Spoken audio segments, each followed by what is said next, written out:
Halo, selamat bertemu kembali. Selamat berjumpa kembali dengan Pak Yosep. Apa kabar kalian hari ini?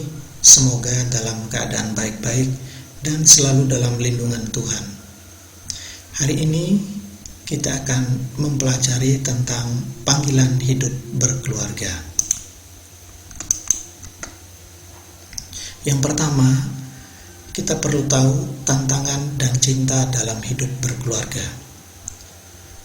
Tantangan dan cinta adalah kebahagiaan. Jadi tantangan dan kebahagiaan dalam hidup berkeluarga. Arti dan makna keluarga. Yang pertama, keluarga adalah masyarakat paling asasi dan sekolah yang terbaik untuk menanamkan keutamaan sosial, ya. Jadi sekolah yang terbaik untuk menanamkan keutamaan sosial. Keutamaan sosial seperti apa? Ketika kalian masih kecil, kalian diajar oleh ayah dan ibu, ya, untuk bersikap jujur, tahu berterima kasih, berbuat kasih, saling memaafkan, ya. Itu contoh-contoh dari keutamaan yang ada di rumah. Makanya rumah disebut dengan sekolah yang terbaik. Yang pertama, ya.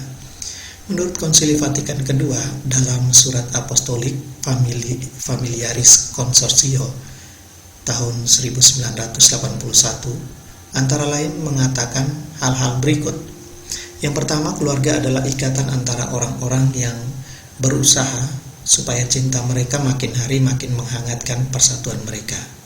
Jadi di dalam keluarga itu orang-orang berusaha untuk supaya cinta itu makin hari makin bertumbuh dan menghangatkan di dalam persatuan keluarga mereka. Jadi tidak ada pertengkaran, kebencian di situ, ya. Bahwa keluarga itu adalah ikatan. Ya, ikatan apa?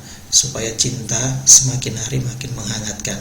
Kemudian keluarga berdasarkan perkawinan, pria dan wanita adalah sama derajatnya dan anak adalah hadiah berharga. Jadi pria dan wanita itu sama derajatnya, ya, tidak dibeda-bedakan, ya, sama martabatnya, sama derajatnya, dan anak adalah hadiah berharga, ya. Ketika berkeluarga, anak itu adalah hadiah berharga, ya, titipan dari Tuhan, harus dijaga, dididik. Kemudian keluarga merupakan kebajikan manusiawi seluruh anggota keluarga, ya. Kebajikan itu tumbuh di dalam keluarga, ya. Ayah dan ibu mengajarkan tentang kebajikan, ya, kebiasaan-kebiasaan baik kepada anak-anaknya. Kemudian keluarga adalah sel kehidupan masyarakat, ya. Sel itu berarti suatu dasar, ya, dasar atau hal yang menghidupkan, ya, dalam masyarakat. Keluarga itu menghidupkan, ya, dalam kehidupan masyarakat. Kemudian keluarga adalah gereja domestik atau gereja rumah tangga, tempat iman Kristiani ditumbuh kembangkan. Ingat, ya, di dalam keluarga Anda tidak saja dididik, tetapi juga berkembang secara iman, ya. Perilaku iman itu ditumbuhkan di dalam keluarga Anda. Saya berharap keluarga dimanapun berada mengajarkan tentang iman juga kepada anak-anaknya. Berikut cinta dan landasan hidup berkeluarga, ya. Pentingnya cinta dalam hidup kita, ya. Cinta itu sangat penting dalam hidup, ya, karena hukum yang terbesar itu adalah hukum cinta kasih, ya. Tanpa cinta hidup kita tidak berarti. Dengan cinta dapat membahagiakan orang dan memungkinkan manusia berkembang secara sehat dan seimbang, ya. Cinta itu membahagiakan, memungkinkan manusia berkembang secara sehat dan seimbang, ya. Tanpa cinta orang tidak akan berkembang, ya. Tidak dapat berkembang secara sosial, ya, secara pribadi juga tidak dapat berkembang. Kemudian membina cinta dalam hidup perkawinan dan keluarga, ya. Di dalam keluarga harus dibina cinta, ya, menghargai teman hidup sebagai partner, cinta kasih saling memberi dan menerima, ya. Jangan hanya menerima saja tidak memberi, jangan hanya memberi saja tidak pernah menerima. Cinta itu memberi dan menerima. Berikut Di dalam keluarga pentingnya adanya komunikasi ya. Komunikasi itu supaya kalian tahu diri ya, mengenal diri baik-baik ya. Citra dirimu seperti apa ya? Citra dirimu, lihat ya. Dalam berkeluarga nanti Anda akan mengenal sifat Anda lebih mendalam ya. Kemudian citra pihak lain ya, di dalam komunikasi itu ada juga orang akan melihat ya, melihat diri kita itu seperti apa, dan orang akan tahu bahwa oh, orang ini punya sifat seperti ini ya. Kemudian ada beberapa kondisi ya, kondisi seperti ini ya yang terjadi ya, bahwa dalam komunikasi tidak selamanya lancar ya. Ada kondisi-kondisi yang membuat kita merasa murung ya, sakit hati ya, jengkel dan sebagainya. Kemudian pentingnya untuk mendengarkan dalam komunikasi ya, mendengarkan dengan baik ya, bukan hanya mendengar tapi mendengar dengan baik ya. Kemudian keterbukaan ya, kejujuran penting di dalam komunikasi dalam keluarga ya. Tidak ada yang dirahasiakan ya, sembunyi-sembunyi ya, harus ada keterbukaan dalam keluarga. Kemudian sikap percaya ya, saling mempercayai antara pasangan suami dan istri, istri kepada anak, suami kepada anak, anak kepada orang tuanya ya. Sikap saling percaya. Jangan lupa ya, komunikasi itu penting sekali dalam keluarga. Mengapa banyak keluarga yang akhirnya berpisah? Ini ya, salah satunya karena komunikasi.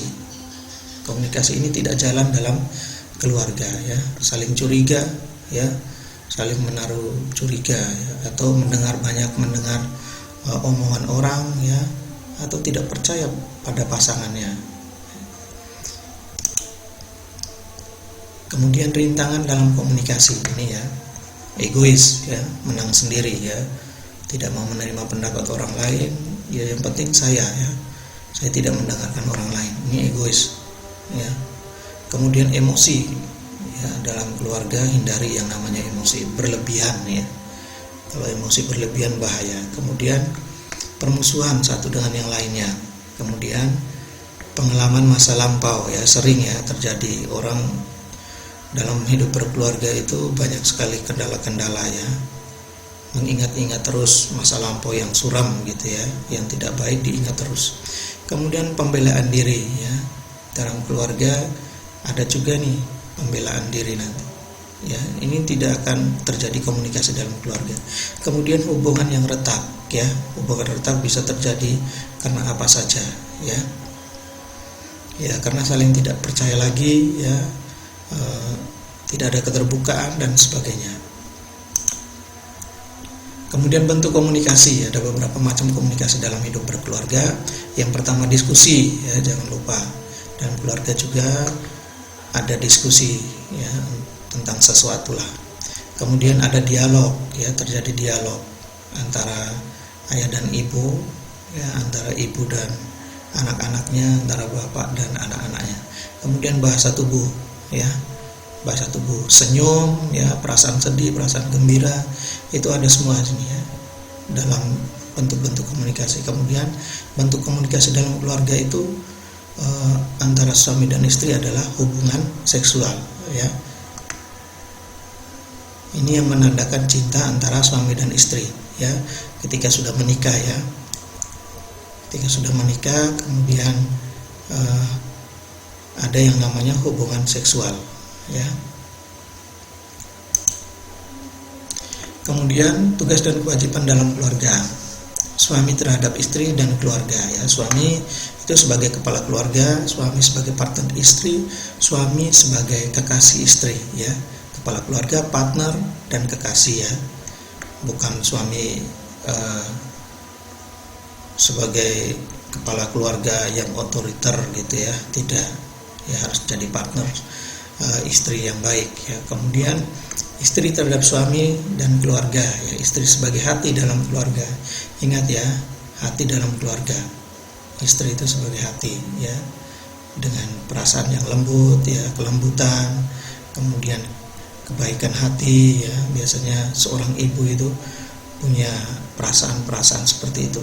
kemudian istri sebagai kekasih suami, ya. Ini ada gambarnya, ya. Ini ya, terjadi dialog kehangatan dalam keluarga. Kemudian pandangan atau visi tentang anak. Anak-anak adalah mahkota cinta ayah dan ibu, ya. Ya, ini ya, mahkota cinta antara ayah dan ibu. Mahkota berarti sesuatu yang berharga, ya. Kemudian anak-anak membuat kita menjadi ayah dan ibu yang sejati, ya, yang sejati. Kemudian anak-anak adalah titipan dari Tuhan. Ingat, ketika berkeluarga, mempunyai anak, ya, anak-anak itu adalah titipan dari Tuhan, harus dijaga dengan baik, ya. Berikut aspek pokok yang harus diperhatikan dalam pendidikan anak. Yang pertama, menciptakan suasana yang sehat bagi perkembangan anak dipandang dari segi jasmani, ya. Kemudian menciptakan suasana sehat perkembangan anak dipandang dari segi perasaan. Dan yang terakhir, menciptakan suasana yang sehat bagi perkembangan anak dipandang dari segi pikiran. Jadi ada jasmani, ya, perkembangan anak itu jasmani, perasaan, dan pikiran, ya. Tiga-tiganya harus seimbang, ya. Jangan sampai hanya perasaan dan pikiran yang berkembang tapi jasmaninya kurang, ya. Ini juga tidak baik, ya, dalam pendidikan anak. Jangan sampai hanya perkembangan fisik saja, jasmani saja, ya, materi-materi saja, tapi perasaan, pikiran anak ini terganggu, ya. Jangan sampai hanya jasmani dan pikiran, tapi perasaan ini sering takut ke sekolah, ya, menyendiri, perasaan-perasaan seperti itu, ya. Kemudian pikiran, ya, pikiran kacau, ya, dari rumah ada masalah, ya, sampai di sekolah ya nggak bisa belajar.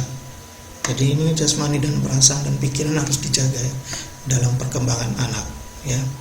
Kalian sudah belajar ini, nanti ketika kalian hidup berkeluarga, mempunyai anak, tolong diperhatikan jasmani, perasaan, dan pikiran dari anak, ya. Kemudian kewajiban dan tugas keluarga dalam masyarakat, ya. Di dalam masyarakat ada yang namanya keluarga berencana, ya, atau KB, program KB, ya, keluarga berencana. Cukup 2 anak saja. Kita lihat pandangan gereja mengenai KB pada umumnya. Gereja merasa mempunyai tanggung jawab untuk mendukung dan melaksanakan KB. Ingat, ya, gereja punya tanggung jawab mendukung dan melaksanakan KB. Yang kedua, pandangan gereja mengenai metode KB khususnya. Ini dia mendukung, tapi bagaimana tentang pandangan gereja mengenai metode dari KB khususnya. Gereja Katolik sebagai suatu komponen kehidupan sosial masyarakat, khususnya masyarakat Indonesia, harus berusaha dan turut mendukung program KBRI dalam rangka menciptakan kebahagiaan dan kesejahteraan kehidupan bagi umat manusia, ya. Jadi gereja mendukung pada intinya, tapi ingat, gereja Katolik menolak penggunaan alat-alat kontrasepsi atau alat-alat KB yang bersifat abortus, ya, yang bersifat menggugurkan, gitu, ya, atau yang bersifat menghalangi suatu kehidupan, ya. Gereja Katolik menganjurkan metode kontrasepsi alami, ya, atau yang disebut dengan KB alami.